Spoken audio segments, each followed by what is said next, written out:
as has become kind of normal on the Sim Sundays podcast now, which absolutely baffles me, we're doing another episode of Sim Sundays podcast in the most incredible location.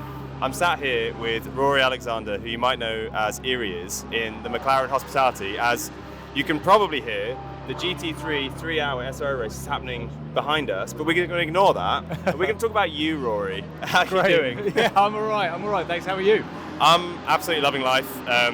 Honestly, every time I come to one of these SRO races and we get to walk through the pits and the grid, and the sim racing community gets just folded into this world, it totally blows my mind the life that we're getting to lead as like nerdy sim racers. Yeah, it's getting this close to the real thing, and I think this is why I love this series in particular.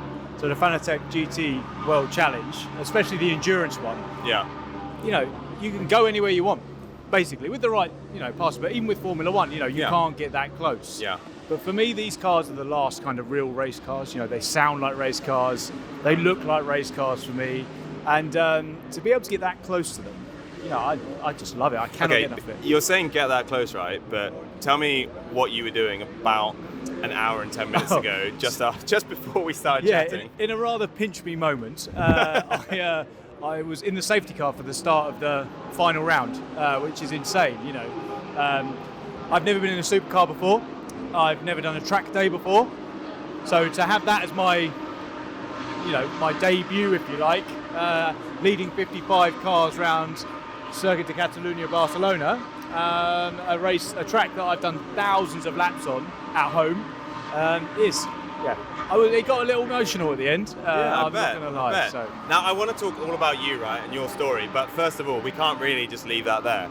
What was it like being sat in the safety car at the beginning of the race, going around a track, like you say, that you've raced virtually thousands and thousands of times? So I was fortunate enough to do the same thing at COTA last year, and I raced COTA on the F1 game and ACC. And going around it, I couldn't help detach my memories of the game from my experience at the time. How was it for you? The thing that hit me immediately is this. It sounds silly. The speed, the G-forces, the weight movement of it. Yeah. It was. We sort of fired off the line straight away, and you think it's just a slow safety car, right? Because you've got a load of GT3s behind it. Yeah. This is a serious piece of kit. So the first thing for me was just the speed of it, like the acceleration. It put me. I was leaning forward in my seat, holding the GoPro because we had a GoPro. Yeah. It threw me back. Yeah. And then next thing you know, we're down at turn number 1. It drops a little bit. Yeah. I thought he was going to break more than he did. I thought, hang on a minute, this isn't going to work. He literally fired it through turns 1 and 2, and I was basically going because you have to almost brace to go through it. It was, to be honest, it wasn't as close to the sim as I thought it was going to be. Wasn't? No. Interesting. I thought COTA was exactly as I was expecting it to be. It looked like it, but the feelings is something that I just... Right. It took my breath away. I mean, you can't replicate the feeling. Like, the one thing that I remember from going around COTA was the feeling of the brakes. Even now, after feeling the speed, feeling the G-forces going side to side through the S's, the thing that I will always remember, and it was Jem Hepworth that was driving. I was in the passenger seat, and we were going up to turn 1, just out of the pits, right? So we didn't even have a full pit length of speed accumulated. And as she smashed on the brakes, it was like my heart kept going. Yep. My phone went in the footwell. I thought, oh no, it's going to go under his footwell. Goodness, that's terrifying. Yes. And then before I could do anything, I couldn't go down and reach it. Yeah. You can't move very much. There was something flapping around between my legs, like Sebastian Vettel said. So, but no, it was an amazing experience. Yeah, it was an amazing experience, But I think maybe I was just kind of in shock at the G-forces and the speed, because as I say, I've never been in a sports car or a supercar before. So maybe once I get more used to it, I don't know when that will ever be. I'm talking as if I will. Get more used to it. Get more used to being in a safety car or an Audi R8. Then maybe it will be a bit more like it. But it really did shock me, the differences. Okay, so let's just acknowledge something, right? We're having this great discussion right now, sat in the paddock at SRO, about your lap in the safety car at the beginning of the 3-hour endurance race, the GT3 SRO World Challenge, right? Where were you 18 months ago? I was a director in social housing in London, 13 years deep into a career that I just kind of did because everybody's, that's what everybody does. You got to climb a ladder, right? Everybody does. my father owns his own building company. My father-in-law was a director at the housing association where I met my wife. So I had a very skewed perception of success. I thought success was being a director in a corporate business. Inside an institution, right? Yeah, You even met your wife at the job. Yeah. Right, yeah. so you were living the life of this corporate. So I thought when I worked as hard as I could and I became a director at 31, I think it was, which I'm so glad I did, because I realised when I got there, this is not for me. I thought I'd work in a glass office and play golf on a Wednesday afternoon. That was not the case, and I'd have loads of money. No, that's not the case. That was it's a far cry to do this. So as I said, it got a bit emotional at the end. I mean, I can imagine this is a kind of cathartic, full circle moment, like a moment to reflect on, oh my God, how am I here? Okay, so let's go back to the beginning of the story then. So tell me the first time you ever played a racing game. Oh, it was VR racing on the Sega Mega Drive. Lovely. I must have been 7, something like that. Okay. I remember it vividly. It's I just remember playing it. I couldn't put it down. I absolutely loved it. That was my first experience. So VR racing. It was called virtual racing, I think it was. Okay, and then tell us. Okay, so basically, what I like to do on this podcast, I like to nerd out on two things. I like to nerd out on the games that you progress through, and then the hardware. So there's usually a prolonged period of controller before you get your first wheel. Yep. And then we can nerd out about your first wheel. So tell us the story. So the story obviously started out VR racing, virtual racing, and then kind of went through Micro Machines. I may get it a little bit wrong in places. Micro Machines for F1 97, right, I think it was on the PS2. Mega game. I played that far too much. Other games I remember playing: N64, Mario Kart 64. It was Diddy Kong Racing. Amazing. It was a big one because you could be in a plane, you could be in a hovercraft or the car. It's really funny how there's when you go through these journeys of games, there's a few games that seem to keep appearing in all of these interviews. It's almost like there's a few that have essentially become the gateway drug to our modern day sim racer. Yeah. But Diddy Kong is not one I've heard before. Oh, Diddy Kong Racing. I could go back and have that now. And then I kind of think of it in two stages, and then Gran Turismo took over.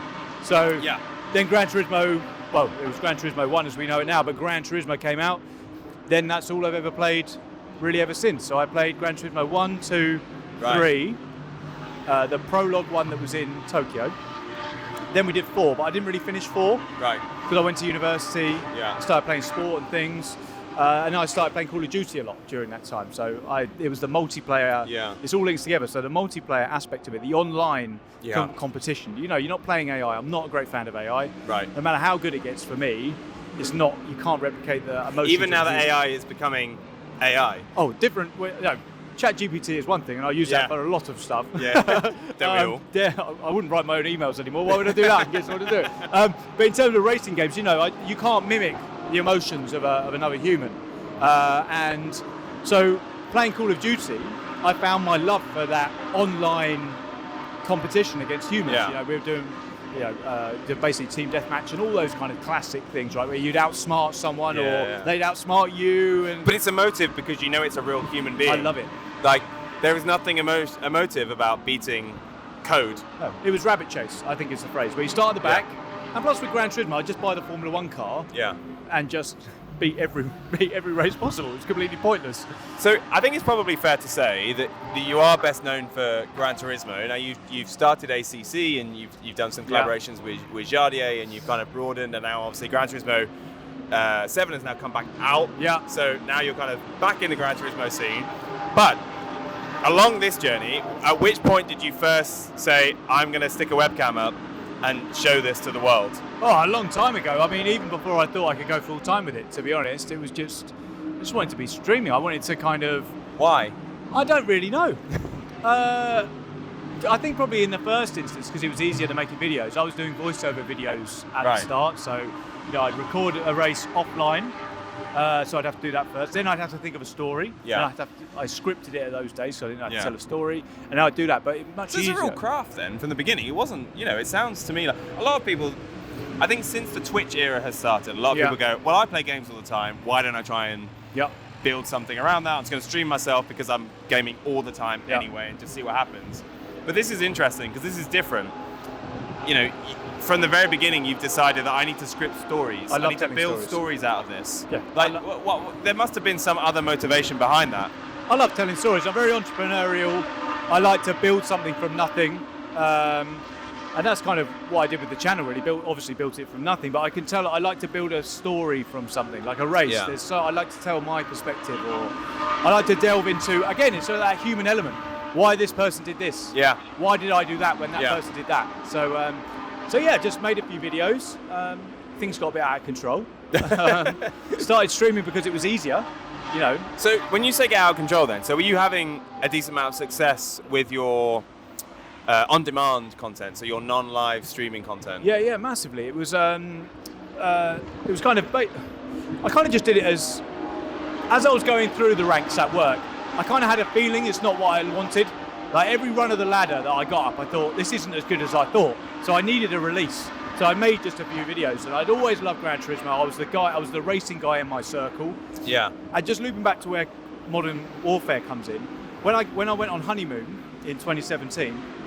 I went down a YouTube rabbit hole and I found I think it was a Super GT video, I think. And I was like, wow, people make videos on, firstly, people make Gran Turismo 7 video, or Gran Turismo, I can't remember what it was, Sport, I think it was coming out. You must have had early access or something. And you can race against others now, online. Yeah. That wasn't there in 4. Yeah. I was right, because obviously I was doing the whole shoot 'em up thing because I loved the online competitive element. Yeah. So right, I need to do a bit of this. So I just made a few videos, see what happens, and as I say, just kept going and going and going. So what motivated you to keep going and going and going? Because I think it's fairly well established that in the early days of any streamer's life, unless they have some huge budget or some huge collaboration or they're a celebrity, the only way to build a real successful challenge is to essentially use a word that I hate, which is grind. Yep. You have to just grind and grind and grind. And people will always talk about, you know, the first year I'd be streaming to like 12 people maximum on a good night. Yeah. Was that the same for you? Yeah. And what kept you pushing through that? The fear of having to go back to my old job. The fear of, is this life? Is this it? I hated it. Interesting. And it's still why I do it now to this day. Is, you know, in YouTube it's so competitive. Everyone's coming for you. Everybody, and you've got to have that mindset. You know, and yeah, just the fear of having to go back to the office just petrifies me. Because then what happens? I work till I'm 60. Like my kids grow up, and you know, I miss all that, and then I start my life at 60. Yeah. On the golf course, right? Yeah, that terrifies me. Yeah. If I'm honest. Now it's interesting because I've spoken to a lot of streamers, and I often try and ask questions about the business side of it, and you know the requirement to be some kind of entrepreneur. And I think most of the streamers, it's fair to say, have kind of shunned that concept, and they say, no, I do it because I love it. Everything else comes second. But I'm really interested to hear how you've learned what it takes to be a, you know, let's be fair, economically successful streamer. How do you support yourself? Because a lot of people who start streaming nowadays are mid-career. Not everyone is 14, 15, 16-year-old when they start streaming, which means they have bills to pay, they have other people that are dependent on them, and so it's not really an option to stream and create content unless you can support yourself by doing it. So as you've been building up this channel, what kind of considerations have you been making to how do I generate revenue? And I know as a content creator, you don't want to be talking about revenue to people who are subbing, gifting, but that's the reality of it. And I think most people think that's fair enough because they're like, well, if I'm going to watch this guy and I'm going to enjoy his content, he needs to eat. Yeah. So how have you approached that side of it? So firstly, for a bit of context, I went full-time streaming when Gran Turismo 7 came out. Right. So that's the sort of pillar of where it starts. Previously, you know, the cliche 6 months salary in the bank, that's the cliche, right? That's what you need to have to just be comfortable. Then if you don't like your job, you can quit it, and you got a little bit of contingency. I'm very conservative, very structured, very calculated in everything that I do. And so firstly, the jump to streaming full time wasn't too much of a jump. It was a shot. It was a now or never. I had no expectation it was ever going to work out. I was just lucky. No one else did it. Right, so you need a bit of luck here. You know, there's so many other great content creators who could have done it, and I wouldn't be sat where I am today. But I was so lucky it just didn't happen. And then, do you think it's all luck, or would you be prepared to admit that you studied your craft, you studied what other people were doing, you tried to learn, you know, everything from the algorithm to what makes a good story to what makes a good stream? I would never. No, I don't think, because I genuinely don't think I am. I think I'm here through, I use this analogy, you know when Mufasa in The Lion King, right? He's crawling up that mountain. Right, yeah. That's me growing on YouTube. That is me, like, I'm pummeling this thing with videos. Relentless. Yeah, I think. Persistence is the key. And there is no gaps. I've done a short every day for 6 months. I've done a video every other day or every day for as long as I can remember. I've streamed 5 days a week. Unless I'm working on something else, I've streamed every single day. But just going back to your point about the economics of it, I want to remove the need for anyone to super chat, anyone to be a member or anything like that. But you have to allow that out of respect for people to be part of something. Yeah. Right? Because they tune in every day. Yeah. They want to be part of something. And we have little icons and things. People like being part of something. 100%. It's like the camaraderie and all that sort of stuff. And it's you know, having those I'm hesitant to call them revenue channels because I think that boils it down to something more base than what it is. But it essentially is that. But it allows a viewer to feel more of an active member rather than a passive member. Yeah. So I've done a few things with that. Just touching on the channel memberships and how. So everything is the base tier. There's no tier. You get rewarded on loyalty. Right. Like I don't have a 50 quid membership and a 5 quid membership and then a 50 quid membership is somehow recognised more. You know, so I think loyalty is a big thing. And about the commercial side, I've tailored all my content around partnerships because that is massive. You know, in my old role, in my old life, you speak, and I think I was conditioned and institutionalized over those 13 years that I was in business of being able to talk to people, being able to talk to companies, and that's flown over to brands, you know. Yeah. I like to feel that I'm synonymous with certain brands. Everybody knows what rig I'm in. Everybody knows what wheel I use. Yeah. Everybody knows what computer I use. And I leverage the audience, the very valuable audience attention to make it so that it's easier on them going forward. Because one day I'd like to turn all the super chats and all that sort of stuff off. How has your audience responded? So, you know, you're very openly affiliated to Fanatec, Next Level Racing, Veloce, and Vex. GT Omega. GT Omega. Say again? GT Omega. GT Omega. Okay, okay. This is a Veloce. This is a Veloce. Okay. So, how do your viewers feel about it? Do they feel like, you know, you're essentially selling their viewership to make money? No, I don't think so. And by the way, this is me playing like the cynical. I'm approaching the conversation from the cynical angle. Absolutely not saying I agree with this. No, absolutely fine. I think it would be I think that you could have that view if, you know, I was using a different wheel every, you know. Yeah. You know when a new wheel comes out because X number of people have got it. People on the circuit have got it. You know where it's going to appear, right? And then, but the test is, are you using that wheel 2 weeks later? No, you're not. I have another wheel I have not held anything other than a Fanatec wheel for 4 years. It's been commercially used, and that's the biggest thing, is the trust. I'm super open, I'm super honest. I don't really do reviews. I did one review once of a Fanatec product, and I said, look, I'm giving you this as honest as I can, but it's rose tinted glasses because I love Fanatec. Yeah. And I love the fact that they've sent me something for free. So I'm not, you know, but so just you got to be honest. And so that's interesting. So reviews, to me, feels like a bit of a staple for a sim racing streamer, content creator. You know, there aren't many people who stream sim racing who don't also do unboxing and reviews of stuff. So why is it that you've chosen not to do that? Because I don't feel I'm qualified to. And that's really interesting. So let me, I'm being a terrible interviewer here because I'm just assuming everything. But is that because you don't that you feel like you're not technically qualified to 100%. Be like Newton meters that, drive this, torque the other? Yeah. It looks nice. It works. It feels nice. And it feels nice. And it's quality because I use it at commercial grade. And that for me is the key. You know, I can influence the marketing. I hate that word. I'm not an influencer, but what I'm saying is I can go down to everything that I own. Right? I know exactly which person that I've looked up to or I am a fan of who has influenced me to buy that product. Yeah.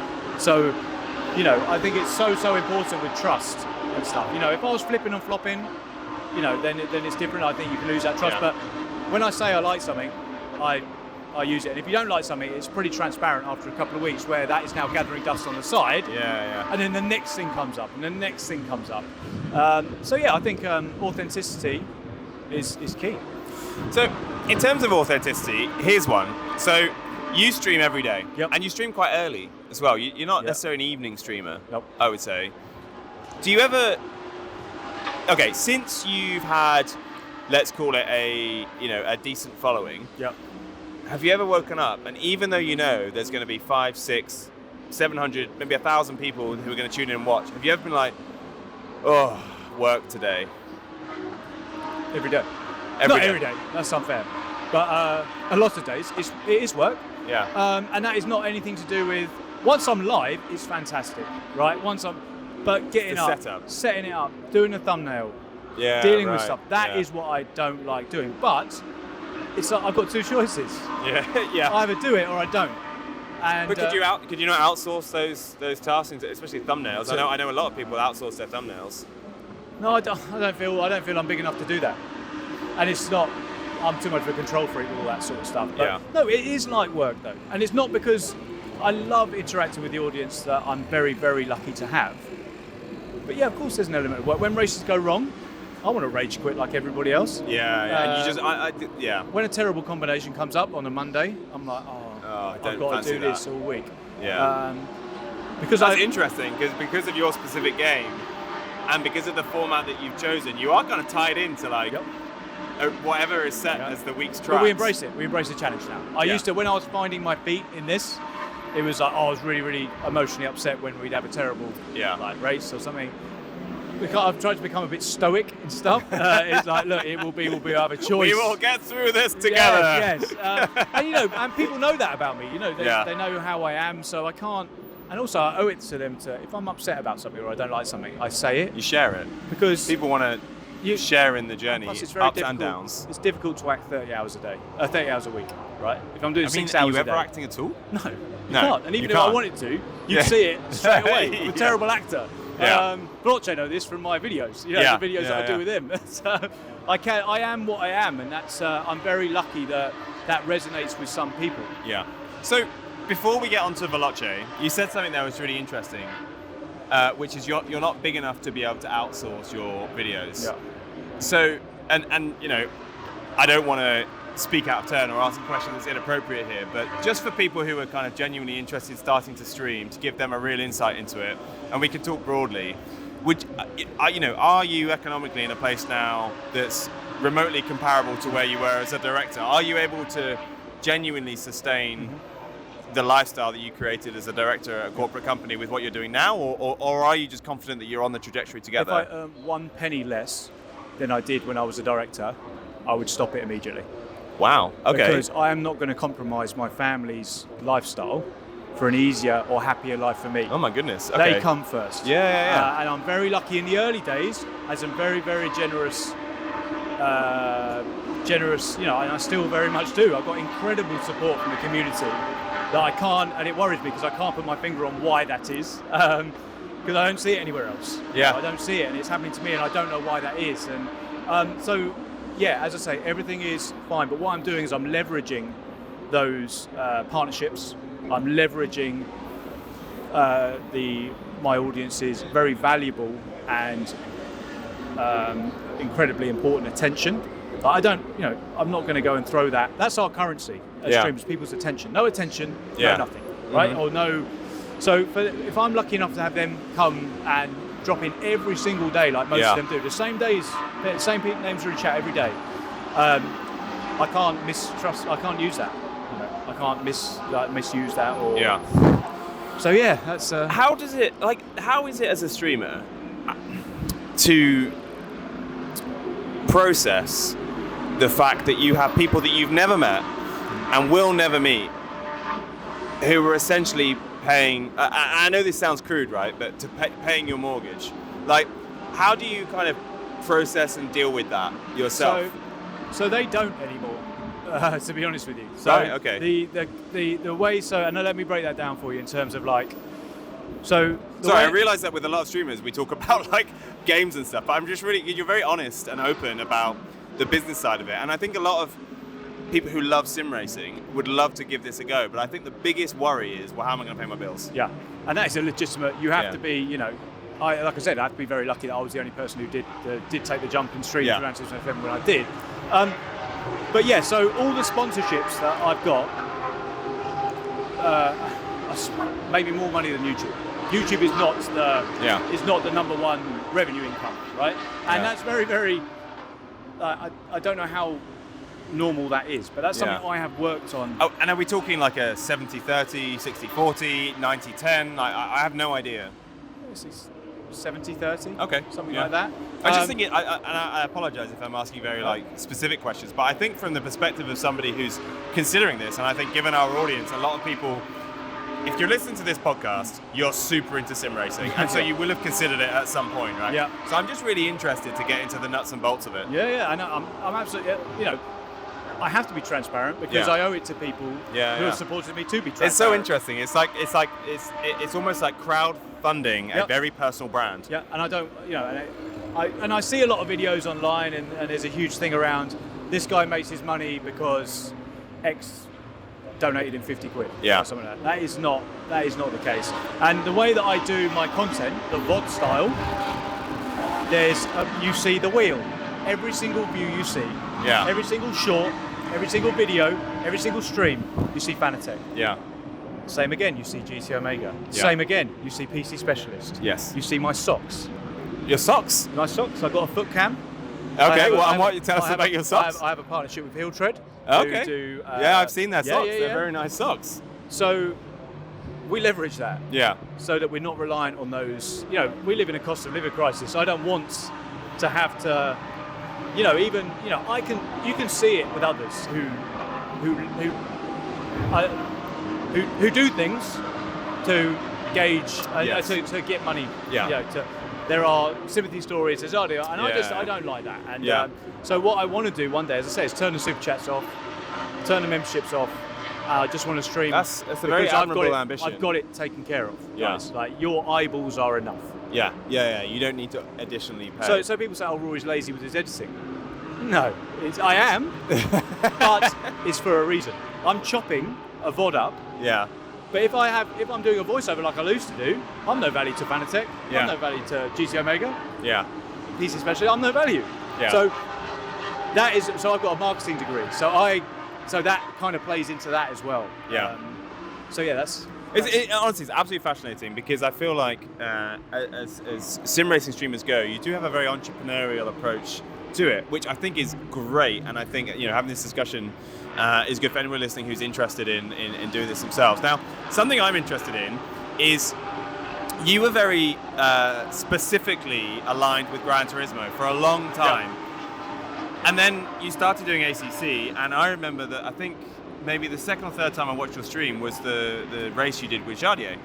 Obviously, Jardier, he's an absolute legend in the sim racing world. We've had him on the podcast. He's great. He does ACC. What was the thought process behind trying a new game? And were there any nerves behind, okay, am I going to lose my core audience here by trying a different game other than Gran Turismo? Yeah, there was fear there. But my sort of idea of it is, people know me, and people who watch me are very much like me. Like, they like what we like, right? We like GT3 racing. Yeah. And that's it. And the reason I like GT3 racing specifically, the sports car racing, is because you might be able to get a baby version of these cars one day. If I work hard enough, I might one day. There's a hope there, right? That you might get it. Like a 5-year-old 570, not S. 570, with like 50,000 miles on it. Maybe an M4, right? Let's start with an M4, right? But that's relatable to me. Yeah. Like, all my audience really, really love cars. I love cars. My demographics are a lot of people are older, like me. Yeah. Because they're not watching after school, or these guys are watching at work. These guys are watching at work, working from home, and all I need to be is more entertaining than their inbox or their report they're writing, which shouldn't be difficult. No, if I'm being honest, no, it's closer than it probably should be. No. So that's kind of the way I kind of try and do things, to be honest. So let's talk about ACC. Yep. You dived into it. How did the opportunity come about with Jardier? I don't know. Pestering. Pester. like every other opportunity I've had with anything. Like basically me trying to get this interview, right? Yeah, which I apologise for. No, it's okay. Apology accepted. But no, I mean, like every partner on the channel, I've written at least 100 emails to say, please. It's easier for them to sign with me or sign me than to have to sift through all my emails again, right? Give them an easy out and just sign me, right? Same with Jardier. I mean, he's a lovely guy, but I think about, I didn't even want to ask, actually, to be fair, I didn't even want to ask him for a long time, because what's in it for him? You know, that's the way I think about it. Where's his ROI on doing anything with me? You're essentially banking on the community aspect of sim racing. Yeah. And I think, you know, I've seen this at Sim Racing Expo, I've seen it at SRO. There is definitely a community among the streamers. Yeah. And especially you sit at a table with, you know, I remember Expo a couple of years ago sitting at a table with like Jimmy Broadbent, Chris Hay, Gamer Muscle, Random Call Sign. Yeah. And there wasn't this sense of kind of, I've got this many followers and you've only got that many followers. They were all talking tips and helping each other. And it does feel like, you know, you as an up and coming streamer speak to someone like Jardier and be like, look, I'd love to try ACC. Yeah. It'd be great to kind of like, you know, slingshot the success of that if you would be willing to do some kind of collaboration. For him, his personal brand is then, Jardier, we love Jardier. Oh, look, he's helping out this kind of up and coming Gran Turismo streamer. And it kind of like worked out, I think, a little bit, and I haven't asked him about this, but I think maybe we kind of like helped each other a little bit. So people who watch me during the day might all love ACC so much they watch it in the evening when Jardier streams. Same, people who love ACC so much that they watch it in the evenings might put it on in the background while they're at work. Yeah. But the ACC streams are almost as big as the Gran Turismo 7 one these days. Yeah. It is insane. Well, ACC is huge, and I think AC2 apparently announced today, Q2 2024, although the wording is a little ambiguous. Yeah. AC2 coming out next year, which is exciting. So it's when you're looking at the games, are you conscious of, are you making kind of strategy decisions about, right, which game do I want to be streaming based on how successful it's going to be versus, you know, where you come from? It's like, okay, I've always been Gran Turismo and that's where my audience is, but I think this game is going to be massive. I want to get an early access, I want to blah, blah, blah, blah. You must be thinking about this all the time. Yeah, funny you should say that. We have a very big game around the corner called Forza Motorsport. 8, I think it is now, which I have somehow managed to get early access to, and that is through finding whoever it was on LinkedIn and sending them like 100 messages. So the theme continues. The grind. Right? The grind continues, And I've got a very difficult decision. I've only got 5 days in the week. I refuse to stream on the weekends because that's family time, and I love that. I'm just not going to do it. Also, I don't know how many people watch streams at the weekend. I feel like streaming is a routine. Yeah, because it's not on-demand content. Yeah. I think people watch on-demand at the weekend and streams at the weekday. And the talented streamers stream on the weekend. So you don't want to compete with them. No, I don't want to. I just don't know. I just genuinely don't want the competition. Why would you do that? Yeah. You know? If I can continue and try and get a monopoly where we are, then it would be crazy to change that. But so I've got a very difficult decision to make because Forza's ginormous. It's the Gran Turismo 7 of Xbox. You either had an Xbox growing up or a PlayStation growing up. I've tapped into whoever had a PlayStation and growing up. And of course, you know, PC. Yeah, PC as well, crossplay. Which is, you know, Gran Turismo, there's been rumours, but it's not there yet. No, not yet. So I mean, market size is massive. If I get, you get 1% of 100 million, it's nuts, right? How many people play the old adage, if I can just get 1% of this market, we'll be millionaires this time next week, Rodney. Yeah, exactly. Or you get like a massive percentage of a smaller market. Yeah. You know. Yeah. And I think I know, again, I've somehow found myself as an early adopter in this hybrid working from home, loose women this morning. Good morning, so hang on. So, right, hot take. Actually, Eerie is competing directly with loose women. Absolutely. Okay, and why would I watch you over loose women? I don't know. Loose women's are great. I'd probably advise you to go watch that, to be honest with you. But no, I think I've stumbled across that, and I think there must be another market of people my age who grew up with Forza, who now are in jobs that they don't like, just like I used to, or need something in the background. So I'm excited for it. I don't know what's going to happen. But if I don't know, you've got to take a shot, right? Yeah, exactly. And I mean, you have a real good foundation to work on. Whatever you do, you've got a core group who will come, as you said earlier, who will come for you. The game is second, right? Yeah. And I think you'd probably stretch that if you started doing like Age of Empires. But to anything racing, I think you're probably going to carry that core group across. Okay, so let's move on. Let's talk about Veloce. I'm assuming you sent them 100 emails. Oh, yeah. But tell me the story. How did Veloce happen? Because it feels like the last 6 times I've seen you has been at an SRO event, and you've been here working for Veloce. Tell us about how that happened. So it has literally been like 4 years in the making, 5 years in the making. I've sent them an email at every milestone, 5,000, 10,000, 20,000. Literally, we laugh about it now. I go to Cam's inbox, who works for Veloce, and say, show me your Instagram. And I'll go through and say, and it came to a point where, we met at the Sim Racing Expo last year. Yeah, I remember. I was doing something with, what was I doing something with? Fanatec, I think it was. Yep. And then... of course, yeah. And then I asked some photos to be taken of me, because I've never had professional photos before. And they were working with Veloce at the time. Yes. So Veloce took some photos of me and actually put me on their story. And I remember writing Irias times Veloce collaboration went. And then I just kept going and going and going. And then they gave me a meeting, and I just went for it. Just absolutely went for it. And I love it. I just said yes to everything. Yeah. So that's why we're here. I love the honesty of this message, right? Because there's a school of thought that is you need to really study your algorithms, you need to study your story arcs, you need to make sure that you've got the best settings, maybe less so the settings and picture quality and sound quality and stuff. But actually, essentially what you're saying here is you just need to work really hard. No one owes you anything. Nope. You need to just do as many emails as you can, reach out to as many people as you can, put yourself in as many opportunities as you can to meet the right people at the right time. Yeah. Because although that's perhaps not the most democratic way of doing it, that's the reality of it. And so you throw yourself into it. Because I don't think I'm very good at what I do. And I'm just saying, I genuinely don't. I've got like imposter syndrome like you would not believe. Yeah.